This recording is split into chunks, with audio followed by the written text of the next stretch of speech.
Premier league ಸದ್ಯ ಜಗತ್ತಿನ ಶ್ರೀಮಂತ ಲೀಗ್. ಇಲ್ಲಿ ಆಡೋರಿಗೆ ನೇಮು ಫೇಮ್ ಜೊತೆಗೆ ಹಣ ಕೂಡ ಹೊಳೆಯಂತೆ ಹರಿದು ಬರುತ್ತೆ. 2025ರ IPLಗೂ ಮುನ್ನ ಮೆಗಾ ಹರಾಜಿನಲ್ಲಿ ದಾಖಲೆಗಳೇ ಛಿದ್ರವಾಗುವಂತೆ ಬಿಡ್ಡಿಂಗ್ ಆಗಿತ್ತು. ಮೊನ್ನೆಯಷ್ಟೇ WPLನಲ್ಲೂ ಕೂಡ ಆಟಗಾರ್ತಿಯರ ಮೇಲೆ ಕೋಟಿಗಳ ಲೆಕ್ಕದಲ್ಲಿ ಹರಾಜು ನಡೆದಿದೆ. ಸೊ 2026ರ IPLನಲ್ಲಿ 10 ಫ್ರಾಂಚೈಸಿಗಳು ಉಳಿಸಿಕೊಂಡಿರುವಂತ ಆಟಗಾರರ ಪೈಕಿ ಹೈಯೆಸ್ಟ್ ಸಂಭಾವನೆಯನ್ನ ಪಡೆಯೋರು ಯಾರೆಲ್ಲ ಅನ್ನೋದನ್ನ ಈ ವಿಡಿಯೋದಲ್ಲಿ ಹೇಳ್ತೇನೆ. ನಾನು ಶಾಂತ. ನೀವು ಸುದ್ಯಾನದ ಸಬ್ಸ್ಕ್ರೈಬರ್ ಆಗೋದಕ್ಕೆ ಮರಿಬೇಡಿ. ಗುರುವಾರವಷ್ಟೇ WPL ಸೀಸನ್ 4ಗೆ ಮೆಗಾ ಹರಾಜು ನಡೆದಿದೆ.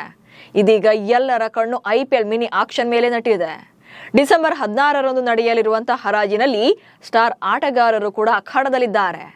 ಈ ಪೈಕಿ ಕೋಲ್ಕತಾ ನೈಟ್ ರೈಡರ್ಸ್ ತಂಡ ಅತಿ ಹೆಚ್ಚು ಪರ್ಸ್ ಬ್ಯಾಲೆನ್ಸ್ನೊಂದಿಗೆ ಕಣಕ್ಕಿಳಿಯಲಿದೆ.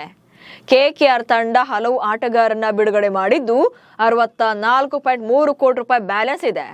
ಮತ್ತೊಂದು ಕಡೆ ಮುಂಬೈ ಇಂಡಿಯನ್ಸ್ ತಂಡ ಮಿನಿ ಹರಾಜಿನಲ್ಲಿ ಅತಿ ಕಡಿಮೆ ಅಂದ್ರೆ 2.75 ಕೋಟಿ ರೂಪಾಯಿ ಮಾತ್ರ ಬ್ಯಾಲೆನ್ಸ್ ಇದೆ.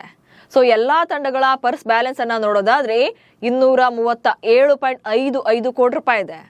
ಆದ್ರೆ ಖರೀದಿ ಮಾಡಬೇಕಾಗಿರೋದು 77 ಆಟಗಾರರನ್ನ ಮಾತ್ರ ಆಗಿರೋದ್ರಿಂದ ಅತಿ ಹೆಚ್ಚು ಬಿಡ್ ಆಗುವಂತ ಪ್ಲೇಯರ್ಗಳು ಯಾರೆಲ್ಲ ಅನ್ನುವಂತ ಕ್ಯೂರಿಯಾಸಿಟಿ ಇದೆ. ಪ್ರಸ್ತುತ 10 ಫ್ರಾಂಚೈಸಿಗಳಲ್ಲಿ ಉಳಿಸಿಕೊಂಡಿರುವಂತಹ ದುಬಾರಿ ಆಟಗಾರರು ಯಾರೆಲ್ಲ ಅನ್ನೋದನ್ನ ನೋಡ್ತಾ ಹೋಗೋಣ. ಅಂದ್ರೆ ಮಿನಿ ಹರಾಜಿಗೂ ಮುನ್ನ ರಿಟೈನ್ ಆಗಿರೋ ಪ್ಲೇಯರ್ಗಳ ಪೈಕಿ ಅತಿ ಹೆಚ್ಚು ಸಂಭಾವನೆ ಪಡೆಯೋದು ಯಾರೆಲ್ಲ ಅಂತ ನೋಡ್ತಾ ಹೋಗೋದಾದ್ರೆ ಮೊದಲನೇದಾಗಿ ಲಕ್ನೋ ತಂಡದ ಆಟಗಾರ Rishabh Pant. Yes, Lucknow Super Giants ತಂಡ ಕಳೆದ ಬಾರಿ ಹೈಯೆಸ್ಟ್ ಬಿಡ್ ಮಾಡಿ ಖರೀದಿ ಮಾಡಿದಂತ ರಿಷಬ್ ಪಂತ್ ಪ್ರಸ್ತುತ ಆ ತಂಡದ ದುಬಾರಿ ಆಟಗಾರರಾಗಿದ್ದಾರೆ. 27 ಕೋಟಿ ರೂಪಾಯಿ ಸಂಭಾವನೆಯನ್ನ ಪಡಿತಾ ಇದ್ದಾರೆ. ಅಂಡ್ ನೆಕ್ಸ್ಟ್ ಪಂಜಾಬ್ ತಂಡದ ಆಟಗಾರ ಆಗಿರುವಂತ ಶ್ರೇಯಸ್ ಅಯ್ಯರ್ ಬರೋಬ್ಬರಿ 26.75 ಕೋಟಿ ರೂಪಾಯಿಗೆ ಬಿಡ್ ಆಗಿದ್ರು. ಇವರು 2025ರ IPLಗೂ ಮುನ್ನ ನಡೆದಿದ್ದಂತ ಮೆಗಾ ಹರಾಜಿನಲ್ಲಿ.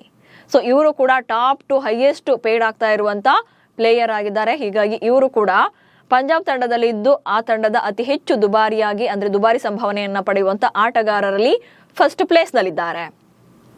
ಅಂಡ್ ನೆಕ್ಸ್ಟ್ ಹೈದರಾಬಾದ್ ತಂಡದ ಬಗ್ಗೆ ನೋಡೋದಾದ್ರೆ ಹೈದರಾಬಾದ್ ತಂಡದಲ್ಲಿ ಹೆನ್ರಿ ಕ್ಲಾಸೆನ್ 23 ಕೋಟಿ ರೂಪಾಯಿ ಸಂಭಾವನೆಯನ್ನ ಪಡಿತಾ ಇದ್ದಾರೆ. ಸೊ ಇವರು 2026ರ IPLಗೂ ಮುನ್ನ ಹೈದರಾಬಾದ್ ತಂಡ ರಿಟೈನ್ ಮಾಡಿಕೊಂಡಿರುವಂತಹ ಅತ್ಯಂತ ದುಬಾರಿ ಆಟಗಾರನಾಗಿದ್ದಾರೆ. ಹಾಗೆ ಆ ತಂಡದಲ್ಲಿ ಅತಿ ಹೆಚ್ಚು ಸಂಭಾವನೆಯನ್ನ ಪಡ್ಕೊಳ್ತಾ ಇದ್ದಾರೆ. ಇನ್ನು ಬೆಂಗಳೂರು ತಂಡದ ಪರ ನೋಡೋದಾದ್ರೆ ವಿರಾಟ್ ಕೊಹ್ಲಿ ಅವರು ಎಸ್ ಡೇ 1 ಇಂದ ಅಂದ್ರೆ IPL ಮೊದಲ ಆವೃತ್ತಿ ಆರಂಭವಾದಾಗಿಂದಲೂ ಕೂಡ ಒಂದೇ ತಂಡದ ಪರ ಆಡ್ತಾ ಇರುವಂತ ಏಕೈಕ ಆಟಗಾರನಾಗಿರುವಂತ ವಿರಾಟ್ ಕೊಹ್ಲಿ ಸದ್ಯ RCBಯಲ್ಲಿ ಅತಿ ಹೆಚ್ಚು ಸಂಭಾವನೆಯನ್ನ ಪಡಿತಾ ಇರುವಂತ ದುಬಾರಿ ಆಟಗಾರನಾಗಿದ್ದಾರೆ. ಇವರನ್ನ ಪ್ರತಿ ವರ್ಷ ಕೂಡ ತಂಡ ಫ್ರಾಂಚೈಸಿ ಇವರನ್ನ ರಿಟೈನ್ ಮಾಡ್ಕೊಳ್ತಾನೆ ಇರುತ್ತೆ. ಬಿಡ್ಡಿಗೆ ಬರುವಂತ ಪ್ರಶ್ನೆನೇ ಇಲ್ಲ. ಸೊ ಈ ಸಲ ಕೂಡ 2026ರ IPLಗೂ ಮುನ್ನ 21 ಕೋಟಿ ರೂಪಾಯಿ ನೀಡಿ ಅವರನ್ನ ರಿಟೈನ್ ಮಾಡ್ಕೊಂಡಿದ್ದಾರೆ. ಇನ್ನು ಚೆನ್ನೈ ತಂಡದ ಬಗ್ಗೆ ನೋಡೋದಾದ್ರೆ ಚೆನ್ನೈ ತಂಡದಲ್ಲಿ ಈ ಸಲ ಇಬ್ಬರು ದುಬಾರಿ ಆಟಗಾರರ ಲಿಸ್ಟ್ ನಲ್ಲಿ ಇಬ್ರು ಕೂಡ ಟಾಪ್ 1 ನಲ್ಲಿದ್ದಾರೆ. ಅದರಲ್ಲಿ ಸಂಜು ಸ್ಯಾಮ್ಸನ್ ಹಾಗೆ ಋತುರಾಜ್ ಗಾಯಕ್ವಾಡ್. ರಾಜಸ್ಥಾನ ತಂಡದಿಂದ ಸಂಜು ಸ್ಯಾಮ್ಸನ್ ಅವರನ್ನ 18 ಕೋಟಿ ರೂಪಾಯಿಗೆ ಇಲ್ಲಿ ಟ್ರೇಡ್ ವಿಂಡೋ ಮೂಲಕ ಚೆನ್ನೈ ತಂಡ ಖರೀದಿ ಮಾಡಿದೆ. ಹಾಗೆ ಋತುರಾಜ್ ಗಾಯಕ್ವಾಡ್ಗೆ 18 ಕೋಟಿ ರೂಪಾಯಿಯನ್ನ ನೀಡಿ ರಿಟೈನ್ ಮಾಡಿಕೊಂಡಿದ್ರು. ಸೊ ಪ್ರಸ್ತುತ ಈಗ ಚೆನ್ನೈ ತಂಡದಲ್ಲಿ ಈ ಇಬ್ಬರು ಆಟಗಾರರು ದುಬಾರಿ ಆಟಗಾರರ ಲಿಸ್ಟ್ ನಲ್ಲಿ ನಂಬರ್ 1 ಪ್ಲೇಸ್ ನಲ್ಲಿದ್ದಾರೆ.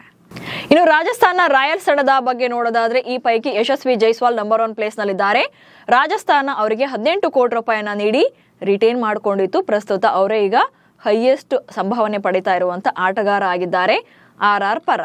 ಇನ್ನು ಮುಂಬೈ ಇಂಡಿಯನ್ಸ್ ತಂಡದ ಬಗ್ಗೆ ನೋಡೋದಾದ್ರೆ ವರ್ಲ್ಡ್ ಕ್ಲಾಸ್ ಬೌಲರ್ ಇರುವಂತಹ ಜಸ್ಪ್ರೀತ್ ಬುಮ್ರಾ ಅವರು ನಂಬರ್ 1 ಪ್ಲೇಸ್ ನಲ್ಲಿದ್ದಾರೆ. ಅಂದ್ರೆ ಅತಿ ದುಬಾರಿ ಆಟಗಾರರಾಗಿದ್ದಾರೆ. ಮುಂಬೈ ತಂಡದ್ದು 18 ಕೋಟಿ ರೂಪಾಯಿ ಸಂಭಾವನೆಯನ್ನ ಪಡಿತಾ ಇದ್ದಾರೆ. ಸೊ ಇವರನ್ನು ಕೂಡ ಮುಂಬೈ ಫ್ರಾಂಚೈಸಿ ರಿಟೈನ್ ಮಾಡ್ಕೊಂಡಿತ್ತು. ಹೀಗಾಗಿ 2026ರ IPLಗೂ ಮುನ್ನ ಹೈಯೆಸ್ಟ್ ಹಣ ಪಡೆಯುವಂತ ಆಟಗಾರ ಆಗಿರ್ತಾರೆ.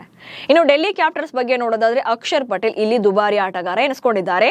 16.5 ಕೋಟಿ ರೂಪಾಯಿ ಸಂಭಾವನೆಯನ್ನ ಪಡೆದು ನಂಬರ್ 1 ಪ್ಲೇಸ್ ನಲ್ಲಿದ್ದಾರೆ.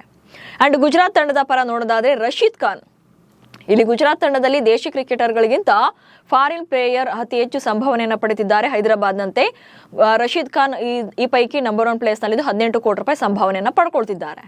ಅಂಡ್ ಕೋಲ್ಕತ್ತಾ ತಂಡದ ಪರ ನೋಡೋದಾದ್ರೆ ಪ್ರಸ್ತುತ ಇರುವಂತ ದುಬಾರಿ ಆಟಗಾರ ಅಂದ್ರೆ ರಿಟೈನ್ ಆಗಿರುವಂತ ಆಟಗಾರರ ಪೈಕಿ ರಿಂಕು ಸಿಂಗ್ ಉಳ್ಕೊಂಡಿದ್ದಾರೆ. 13 ಕೋಟಿ ರೂಪಾಯಿಯನ್ನ ಪಡ್ಕೊಳ್ತಿದ್ದಾರೆ.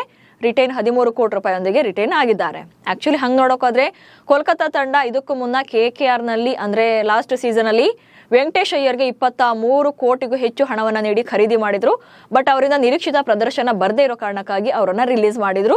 ಸೊ ಹೀಗಾಗಿ ಪ್ರಸ್ತುತ ಹಾಲಿ ಉಳ್ಕೊಂಡಿರುವಂತಹ ಆಟಗಾರರ ಪೈಕಿ ರಿಂಕು ನಂಬರ್ 1 ಪ್ಲೇಸ್ ನಲ್ಲಿದ್ದಾರೆ. ಸೊ ಇವರಿಷ್ಟು ಕೂಡ 10 ಫ್ರಾಂಚೈಸಿಗಳಲ್ಲಿ ಹೈಯೆಸ್ಟ್ ಪೇಯ್ಡ್ ಆಗ್ತಾ ಇರುವಂತಹ ಪ್ಲೇಯರ್ಗಳಾಗಿದ್ದಾರೆ. ಮಿನಿ ಆಕ್ಷನ್ ಆದ್ಮೇಲೂ ಕೂಡ ಬಹುಶಃ ಇವರೇ ಆಯಾ ಫ್ರಾಂಚೈಸಿಗಳ ಟಾಪ್ 1 ದುಬಾರಿ ಪ್ಲೇಯರ್ಗಳಾಗಿ ಮುಂದುವರಿಬಹುದು. ಇನ್ನು ಮಿನಿ ಹರಾಜಿನಲ್ಲಿ ಕೋಲ್ಕತ್ತಾ ನೈಟ್ ರೈಡರ್ಸ್ ತಂಡ ಅತಿ ಹೆಚ್ಚು ಆಟಗಾರನ ಖರೀದಿ ಮಾಡಬೇಕಾಗುತ್ತೆ. ಅಂದ್ರೆ ಟೋಟಲ್ ಆಗಿ 13 ಆಟಗಾರನ ಖರೀದಿ ಮಾಡಬೇಕು. ಅಂಡ್ ಪಂಜಾಬ್ ಹಾಗೆ ಮುಂಬೈ ತಂಡಗಳು ಅತಿ ಕಡಿಮೆ ಆಟಗಾರನ ಖರೀದಿ ಮಾಡಬೇಕಾಗುತ್ತೆ. ಪಂಜಾಬ್ ಕೇವಲ 4 ಸ್ಥಾನಗಳನ್ನ ಮಾತ್ರ ಭರ್ತಿ ಮಾಡಬೇಕಿದೆ. ಅವರ ಪರ್ಸ್ ಬ್ಯಾಲೆನ್ಸ್ 11.5 ಕೋಟಿ ರೂಪಾಯಿ ಇದೆ. ಅಂಡ್ ಪಂಜಾಬ್ ತಂಡ ಹರಾಜಿನಲ್ಲಿ ಫಿನಿಷರ್ಗಳ ಮೇಲೆ ಬಿಡ್ ಮಾಡುವಂತ ಸಾಧ್ಯತೆ ಇದೆ. ಒಟ್ಟಿನಲ್ಲಿ ಕೋಟಿ ಬ್ಯಾಲೆನ್ಸ್ ನೊಂದಿಗೆ ಮಿನಿ ಹರಾಜಿಗೆ ಸಿದ್ಧವಾಗ್ತಾ ಇರುವಂತಹ ಫ್ರಾಂಚೈಸಿಗಳು ಸ್ಟಾರ್ ಆಟಗಾರರ ಮೇಲೆಯೇ ಕಣ್ಣಿಟ್ಟಿದ್ದಾರೆ. ಆದ್ರೆ ಫೈನಲ್ ಆಗಿ ಯಾರು ಯಾವ ಟೀಮ್ ಸೇರ್ತಾರೆ ಅನ್ನೋದಷ್ಟೇ ಈಗಿರುವಂತ ಕುತೂಹಲ. ಇನ್ನು ನಿಮ್ಮ ಪ್ರಕಾರ ಪ್ರಸ್ತುತ 10 ತಂಡಗಳಲ್ಲಿ ಹೈಯೆಸ್ಟ್ ಸಂಭಾವನೆ ಪಡಿತಾ ಇರುವಂತ ಪೈಕಿ ಯಾವ ಆಟಗಾರ ಅಷ್ಟೊಂದು ಹಣವನ್ನ ಪಡೆಯೋಕೆ ವರ್ತ್ ಇಲ್ಲ ಅನ್ಸಿದ್ರೆ ಕಮೆಂಟ್ಸ್ ಮೂಲಕ ತಿಳಿಸಿ. ಹಾಗೆ ಸುದ್ದಿಯನ್ನ ಫಾಲೋ ಮಾಡಿ. ನಮಸ್ಕಾರ.